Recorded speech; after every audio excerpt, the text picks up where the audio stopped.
아이가 첫 돌을 맞았습니다. 거한 상차림에 책거리 병풍까지 대단하게 차린 걸 보니 부잣집 도련님인가 봅니다.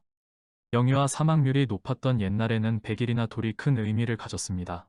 조금만 탈이 나도 크게 위험해질 수 있는 시기가 지나고 이제 별탈 없이 클 가능성이 높아진 거죠. 이 도련님은 돌잡이로 무얼 잡았을까요? 돌잔치쯤은 진작에 했을 것 같은 아이들입니다. 설빔을 입고선 모습이 제법 의젓합니다. 중산모를 쓴 신사분이 퍽 귀엽습니다.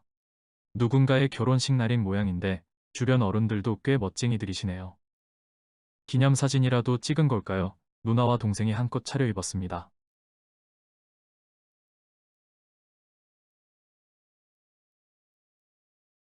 부잣집 도련님인 듯한 소년이 포즈를 취했습니다. 분위기로 보아 스튜디오에서 찍은 사진 같습니다. 보통 서민 가정의 아이들은 아마도 이런 모습 아니었을까요? 외국인 여행자가 거리에서 마주친 아이들입니다. 아이들이 칭신과 남학신을 신고 있는 걸 보니 땅이 퍽 질었나 봅니다. 뭔가 구경거리가 있는 모양인데요. 남자아이도 머리를 길게 따았던 시절인데 결혼을 하면 옆에 아저씨들처럼 상투를 틀고 갓을 쓰게 됩니다. 그런데 갓을 쓰기에는 너무 어려 보이는 소년입니다. 소년이라는 말조차 쓰기 어려운 더 어린 아이들이 갓을 쓴 모습도 보입니다. 후손 보는 것을 절대적으로 중시해서 그런 건지 너무 일찍 자식들 혼례를 치르곤 했지요. 조혼이 문제라고 생각하는 사람이 많았고 가부개혁 때는 혼인연령을 제한하는 내용도 포함되었지만 조혼 풍습은 좀처럼 고쳐지지 않았습니다. 혼례를 치르고 어른처럼 정자관까지 썼지만 그냥 친구들과 노는 게 즐거운 아이입니다. 특별한 구경거리가 없어도 별다른 놀잇감이 없어도 아이들끼리 잘 놉니다. 궁궐 앞 페태상이 아이들 놀이터가 되었습니다. 여름에는 개울에서 물고기 잡으며 놀면 되고 겨울에는 연날리기도 있습니다. 팽이도 돌리고요.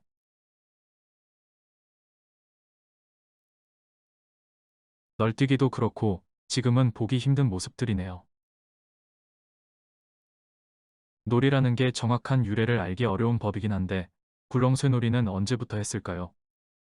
아이들이 창경원의 동물원에서 구경을 하고 있습니다. 이 아이들은 동물원이 있는 이곳이 궁궐이었던 것을 알고 있을까요? 아이들이 봄나무를 뜯으러 나왔습니다.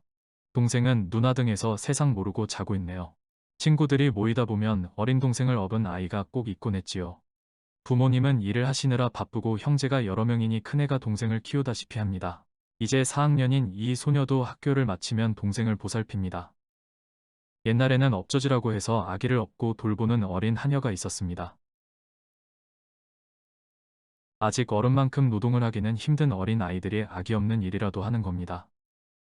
남의 집에 가서 일하지 않더라도 집안일을 돕는 정도는 웬만한 집 아이들은 다 했지요.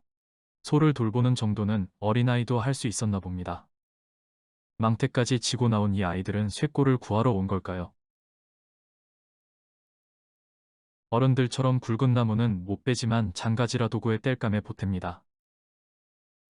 여자아이들은 어릴 때부터 엄마를 따라 물동이를 이어 나릅니다. 아직 어린데 물동이인 모습이 너무 자연스러운 거 아닌가요?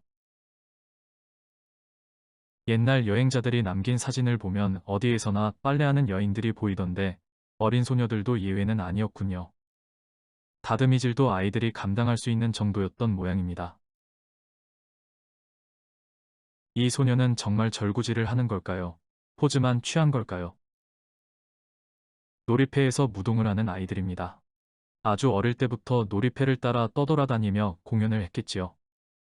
평양 기생학교의 소녀들입니다. 노래도 하고 악기도 연주하고 춤도 추고 그야말로 종합예능인 역할을 했지요. 수입은 제법 많았던 모양인데 그래도 여성이 사람들 앞에 얼굴 드러내기를 꺼리던 시절에 이 직업을 갖는 것이 쉽지는 않았을 테죠. 표창원에 만들어진 골프장에서 소년들이 캐디 역할을 하고 있습니다. 당시로서는 신종 직업이라 할 수 있네요. 아버지와 함께 행상에 나선 아이도 있고 아이들끼리 행상에 나서기도 합니다. 행상은 짐을 짊어지고 다녀야 하니까 어린아이들은 하기 힘들 것 같은데 바구니나 빗자루처럼 가벼운 물건은 어린 행상이 제법 있습니다. 엿이나 과자를 파는 행상에는 특히 어린아이가 많이 보입니다. 나루토 정도면 목이 좋은 건가요? 서울 거리에는 땔감을 팔러 온 사람들이 많았는데 그 중에는 어린아이들도 제법 많았습니다. 잔뜩 장작을 싣고 온 이 소년들은 이 일이 꽤 익숙해 보입니다. 이런 아이들은 아마도 학교를 제대로 못 다녔겠죠.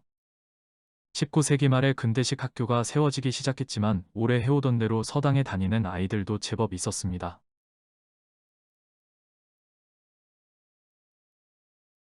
공립학교의 수업 장면인데 댕기머리를 한 아이들이 제법 보입니다.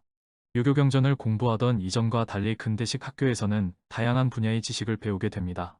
노동이 아닌 운동으로서 몸을 움직이는 체조는 근대 교육에서 등장한 거겠죠? 악기를 연주하며 행진하는 밴드부는 어쩌면 저것도 공부냐는 말을 들었을지도 모르겠네요. 일상생활과 생업에 필요한 지식을 배우는 실과 수업 중 실습을 해보고 있습니다. 남학생들이 발을 짜고 있는데 여학생은 자수를 배우는 사진이 많이 보입니다. 여학생들이 근대식 자수 교육을 받고 있다는 설명이 붙은 사진입니다. 조선시대에도 자수는 중요하게 가르쳤는데 근대식 자수는 뭔가 다른 걸까요? 어찌됐든 근대 교육이 시작되면서 여자아이들도 학교에 다니기 시작했던 것은 사실입니다.